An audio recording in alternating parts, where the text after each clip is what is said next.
An ache, a break, or a hurricane. Kiernan Norman.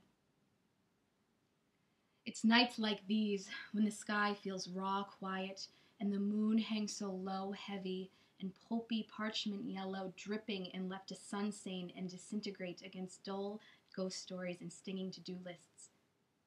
This is when I feel it. The fracturing. You're out of sight and I'm out of mind. I crack the window, blink loose stars out of focus, and send them galloping around the flat hum pulsing, tin-tinged in navy evening static. The North Star needs new batteries. He flickers and sways but won't extinguish. He is a soft, small, and lazing, dazing anchor whose fraying rope weaves bowline knots and hitching ties into each inch of my drying hair. Every strand of the night breathes itself into life. The pieces are softening and shifting, howling and crawling. They become young men planning, flexing at high tide, daring each other further out with each set of waves. They are posing, pretending to be what they think the word reckless means.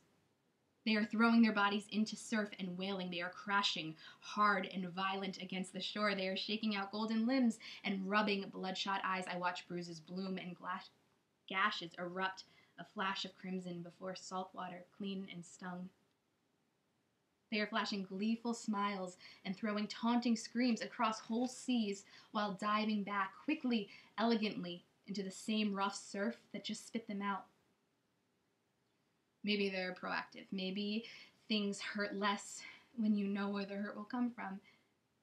Maybe the game isn't to stay lovely and bright and whole, but to know pain's possibility so intimately that when it comes time for you to break, you can do so without shattering completely. Nights like these, sitting cross-legged with a blank page open and an aching, reeling, sickly warm ribbon sprouting from my molars, I get it. Streamers wave proudly across my body. They grip and simmer. They wind tightly around organs and bones who gave up their hiding spots and surrendered their secrets the first time I let them come in. The strings are bright and knot themselves tight. They tether my windpipe, weld each rib colorfully between sternum and spine. They coil down and tie off, thick, swaddled and bobbing, bowing themselves regally around my coccyx. Nights like these I have no armor. Where is my skin? I sit and rattle and stir to even the slightest shift of earth. Exposed and quaking, I body map bolts of light. The light is tap dancing over lungs, igniting blood, ricocheting through the summer camp, arts and crafts hysteria, fusing my anatomy. It plunges pastel deep into my marrow of my bones. The room is smoking. My gut splashes about, electrocuted. I don't feel tired. The thing is, what I'm really trying to say is that I have no words right now. There are no pretty lines caught in the twine of my hip joints and no fiery prose laying eggs in my spinal fluid. There is no poem to write about the fleshy, sour smell of my own heart roasting on a pre, or the hours it will take to scrub off the charred bits of melting muscle now staining the carpet. This bitter heat creeping up my throat and the sallow contraction of my belly are not the prologue to a revolution. My diagnosis is not a metaphor. They are simply the tangy symptoms of the sadness pinging around my insides and playing peekaboo among the weeds of my broken body and sticky mind. She will wait, biding time for a properly wrapped audience. I whisper, then whine that I'm too messy, too slouchy, too emotionally ill-equipped to house a heart maybe breaking, definitely ripping across the ballroom, slipping and wrecking ball imploding.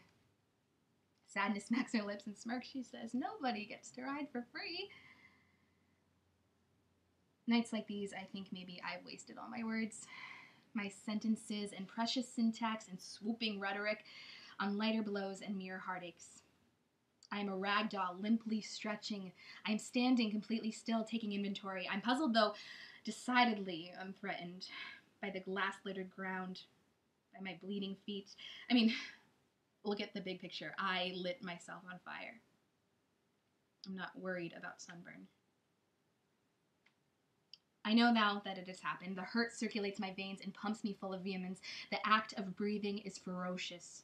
I'm a tangle of raw nerves. This is the night I'm left with a heart shattered in 600 pieces on the floor and absolutely no poetry rising from my pores to help glue it back together. I said I get it. I should have practiced. I should have left my clothes on the sand and ran toward the sea naked and unembarrassed while diving headfirst into fierce undertows and crashing with the boyish bodies of the night. I should have experimented, explored all the ways hurt could find me while the beach was still mine to breathe out and yell for without being told no.